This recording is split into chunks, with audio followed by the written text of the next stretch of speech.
Bismillahirrahmanirrahim. Kita kembali kepada makalah ke-32 dan mari kita camkan apa makna yang terselubung di dalam makalah yang ke-32, di mana ini yang akan kita bahas isinya adalah tentang sabda atau hadis Kanjeng Nabi Muhammad SAW. Jadi inilah salah satu hukum pusaka yang ditinggalkan oleh Nabi, karena dua pusaka itu akan menjadi pacuan buat kita umat Islam, sebagaimana beliau menyampaikan dalam sabdanya, taraktu fikum amroini lan tadillu ma tamassaktum bihima kitab Allah wa sunnata nabiyyi. Kutinggalkan dua pusaka untukmu, selama kalian berpegang teguh kepada keduanya tidak akan pernah tersesat, yaitu kitab Allah wa sunnata nabiyyi. Jadi sunnah Nabi, apa yang disampaikan oleh Nabi, baik secara yaitu qauliyah ataupun fiqhiyah. Nah, maka oleh karena itu dalam makalah yang ke-32 Nabi bersabda, pada hari kiamat kelak akan disediakan timbangan amal.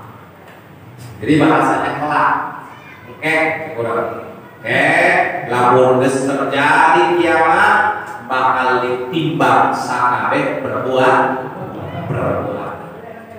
Maka kalau kita sadar akan hal ini, tentu saja kita akan bagaimana timbangan amal baik yang lebih banyak, yang lebih berat.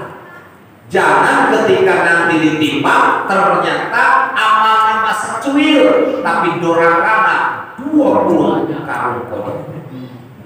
Nah, ini kan istilahnya sia-sia kita hidup di alam dunia. Sia-sianya bagaimana? Aku ya buktinya ketika hidup di alam dunia sia-sia. Jadi orang kaya tidak, jadi pejabat tidak, jadi konglomerat tidak, jadi orang senang juga tidak. Tetapi pada akhirnya malah celaka. Jadi inilah yang dimaksud dalam kata-kata berakit-rakit ke hulu, berenang-renang ke tepian, bersakit-sakit dahulu, senang terdatang-datang, malah modal kemudian. Artinya jadi rugi kita. Maka di sini akan bahasa akan itu nanti setelah terjadi kiamat. Sekarang belum kiamat. Ya, kiamatnya sekarang kiamat subuh, termasuk adanya Covid, adanya Corona, PPKM, terus apalagi itu PSBB. Nya itu namanya kiamat subuh, kecil-kecilan. Tapi kecil-kecilan kayak bol depan. Iya, karena ada subuh, jadi itu babaran kayak gitu. Tapi kalau umroh semuanya, termasuk makhluk yang ada di langit dan makhluk yang ada di bumi, tidak ada yang tersisa, semua tanpa kecuali. Ya, yang paling akhir itu adalah dua. Satu, malakal maut Israil, dan yang kedua iblis, musuh bubuyutan Nabi Adam alaihi salam itu. Ya. Nah, jadi kalau kita melihat, masya Allah, nanti akan dihadirkan, ya, di hari kiamat, kemudian diberikan kepada mereka pahalanya. Kalau mereka ibadah, pasti pahalanya akan diberikan. Kemudian ahli puasa dan diserahkan pahala kepadanya tentang puasa. Ini siapa puasa Ramadan di alam dunia, tuh pahalanya. Ya, tuh si ahli yang tukang sholat diberikan pahala sholat. Kemudian orang-orang yang terkena musibah tetapi tanpa timbangan amal dan buku catatan amal diberlakukan bagi mereka. mereka tetap diberikan pahala. Pahala yang diberikan kepada mereka tanpa dihisab. Siapa mereka? Orang yang terkena musibah, tapi mereka ahli ibadah. Itu nggak dihisab. Luar biasa. Sehingga orang-orang yang selamat mengharapkan agar termasuk ke dalam golongan mereka, karena banyak memperoleh pahala dari Allah. Jadi pahala itu kalau di alam dunia mah semacam duit. Kalau di dunia orang nyari duit, karena duit mah bisa langsung dinikmati di dunia. Pahala mah nggak bisa dinikmati di dunia. Jadi di dunia itu belanja pakai apa? Duit. Kalau di akhirat belanja pakai pahala. Tanpa pahala tidak akan kunjung datang suatu kenikmatan kepada kita. Justru yang akan digantikan dengan nikmat di akhirat di surga adalah dari hasil amal ibadah seperti berupa pahala. Ini pahalanya tak habis-habis. Lantaran apa? Lantaran orang yang tidak pernah habis akan pahalanya disebut dalam Al-Quran falahu ajrun ghairu mamnun. Dari mana itu? Dari alladzina amanu wa 'amilus sholihat. Keimanan dan amal saleh. Itu. Ya. Jadi oleh karena itu orang-orang yang akan ditimbang, maka saat ditimbang akan diberikan baik puasanya, zakatnya, sholatnya, amal-amal yang lainnya tidak akan disembunyikan, walau secuil semua diberikan oleh Allah kepada manusia. Kemudian masalah yang ke-33, an-ba'dil hukama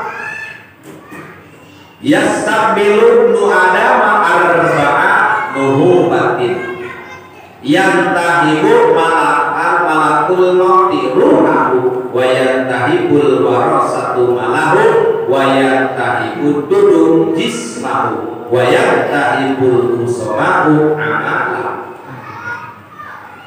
Sebagian ulama ahli hikmah mengatakan, ya, sebagian ulama ahli hikmah. Bagaimana kata ulama ahli hikmah? Bahwa anak cucu Nabi Adam akan menghadapi 4 perampas.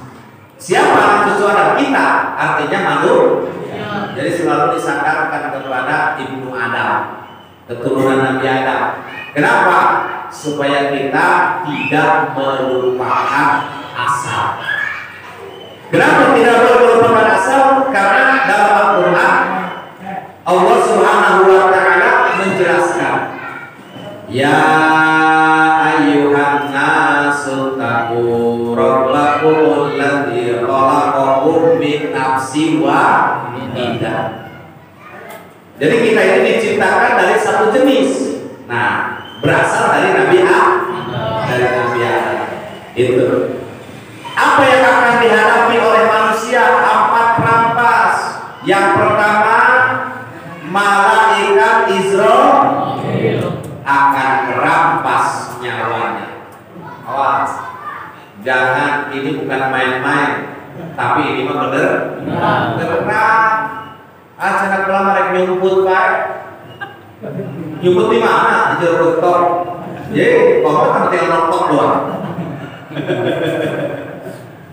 Apa ada makhluk yang bisa sembunyi dari kejaran malaikat? Tidak.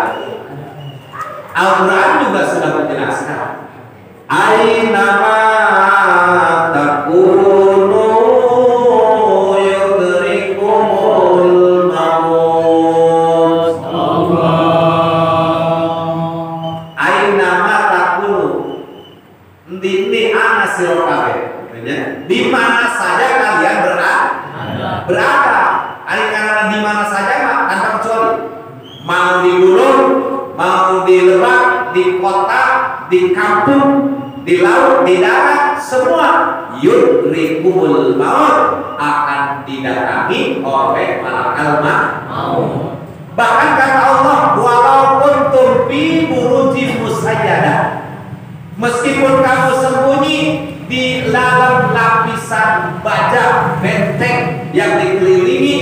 berlipat-lipat lapisan benteng tetap akan didatangi oleh malaikat maut. Jadi jangan merampas.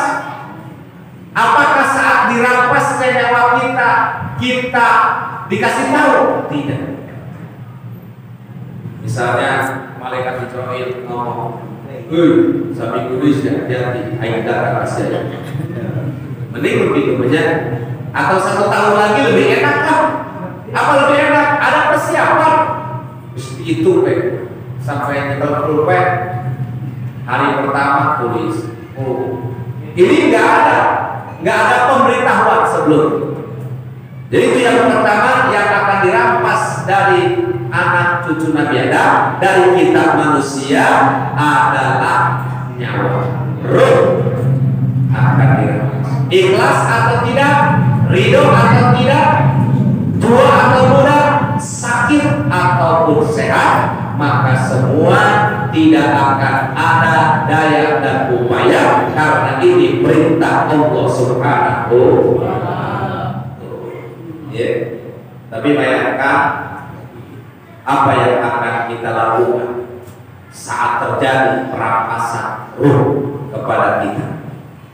Maka oleh karena itu, sebelum hal itu datang kepada diri kita semua, maka masih banyak waktu, masih ada kesempatan buat kita untuk secepatnya pasnabiqul khairat, walaupun melalui langkah-langkah majlis taklim, karena ini juga ibadah yang tidak kalah berartinya.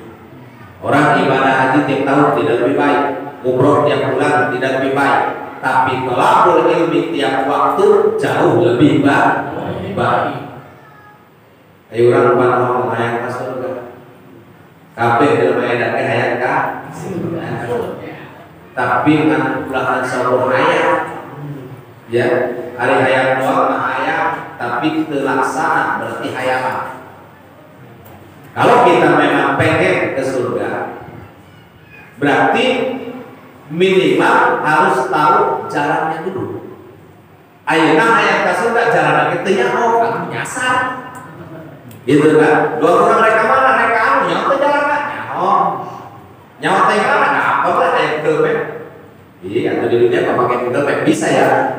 Atau ke akhirat atau Google Map betul. Ya. Maka minimal ketika orang itu pengen ke surga, cari jalan dulu. Kalau udah ketemu jalan, kan gampang ditelusurinya. Bagaimana jalannya? Man salaka tariqan ilal ilmi salakallahu bihi tariqan ilal jannah. Siapa yang memudahkan langkahnya ke tempat ngaji, nanti Allah mudahkan di akhirat langkahnya menuju surga. Kan jelas. Jadi berapa kuali lain ngomong ke surga, gerhayangnya jalan ke surga. Atau dia sampai ke nama, dengan jalan bola tuh. Dia dengan jalan pernah baik. Aku dengan pagi ditolak deh. Sedangkan dia semutar ke 20 balikan kan dia, tapi jalan deh. Atau kumaha yang pagi jalan. Ya, ngaji tilam-tilam kira tuh. Nah, maka oleh karena itu yang pertama yang akan dirampas adalah roh kita. Yang kedua yang akan dirampas dari kehidupan manusia, ahli waris akan merampas hartanya. Benar? Benar. Ugo hidup kene urang sejauh kuat. Motor saya kan, motor ai. Kita bapak dia, kalau satu baik, baik kene. Itu anak aja, punya siapa itu? Punya gua lah. Itu kan punya bapak lu, punya gua lah. Kalau bapak gua mati kan gua. Kan? Atau jadi ini mah bukan istilahnya, ini fakta bahwa akan merampas ahli waris terhadap hartanya kalau punya udah pasti. Makanya orang yang masih hidup punya harta membagikan kepada anaknya itu hibah namanya. Tapi kalau sudah meninggal dunia maka barulah jatuh namanya waris. warisan. Maka sering saya sampaikan, kalau orangnya masih hidup belum ada kata-kata warisan. Terus lamun ayah anak nanya ke warisan ke bapak nah hidup kene sarwa jeung ditahan bae. Gitu. Ya, nah ya itu yang kedua. Mual kemana mau? Iya, mual kemana? Bahkan bisa kita lihat, kita bayangkan orang tua tidak akan pernah tidak iba terhadap anak, apalagi anak. Ketika dia punya buah-buahan, contohnya jeruk, hiji bukan jeruk, tidak hati ke anak terjadi di kantornya, terjadi ingat ke anak. Sarua mana ngaji aya kipak aya cawa aya pais teu kidaha teu tega inget kana yang sukeun ka atas. Tuh.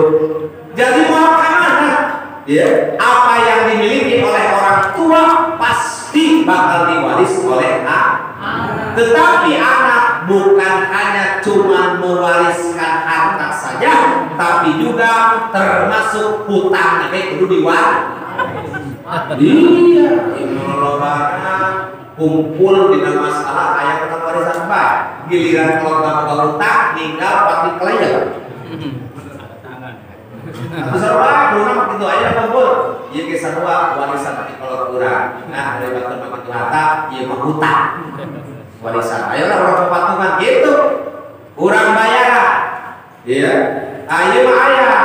Kemarin ada orang bagaimana Nabi nggak terima anaknya, orang tuanya punya hutang, meninggal, ditagih, memarahan, jadi nggak terima. Ya, apa katanya? Ya itu mah anak-anak aja katanya. Orang bapak ngomong, kalau bahasa asing. Jadi berat saudara-saudara kalau misalnya ada yang punya hutang terus anaknya mampu, maka kita sebagai anak ahli waris tadi bukan cuma mewarisi hartanya, tapi bebannya pun, hutangnya pun jadi waris, jadi warisan. Jadi gitu, jangan sampai memberatkan si mayat gitu. Ya, itu yang kedua. Yang ketiga, ular akan merampas tubuh kita. Cacing, belatung di kuburan itu akan menghabiskan jasad kita, badan kita yang waktu hidup sangat dimanja-manja. Sampai mandi madu lengket benernya. Terus ditambah lagi mandi susu. Kemudian operasi plastik segala macam. Iya, jadi begitu mengistimewakan kita terhadap badan, begitu sayangnya kita, begitu luar biasanya kita terhadap badan kita, hanya saja tidak seimbang terhadap jasmani, begitu perhatian, tapi terhadap rohani orang banyak masa bodoh. Itu. Tetapi pada akhirnya ruh yang tetap kekal. Tetapi badan jasmani rusak. Kenapa? Karena akan menjadi santapan cacing.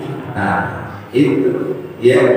Itu yang ketiga. Kemudian yang keempat, yang akan merampas daripada anak Nabi Adam, manusia, orang yang mempunyai hak, yang dirampas haknya akan merampas pahala amalnya. Bila ada dan bila tidak ada dosa, orang tersebut akan ditambahkan kepada orang yang pernah menzoliminya. Saya contohkan, Zaid dizolimi oleh Umar, maka pahalanya Umar diberikan kepada Zaid.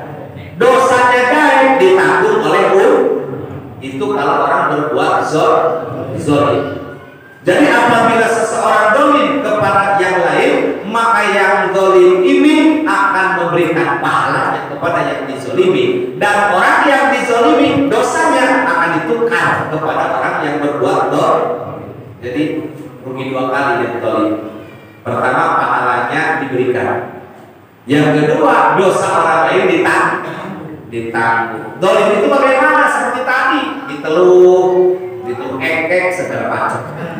Ya, macam-macam itu dolim. Apalagi zaman sekarang. Tuh, zaman sekarang ulah jauh-jauh di kampung-kampung lah. Masalah nyalon ke lurah ke tepira lain gubernur acara.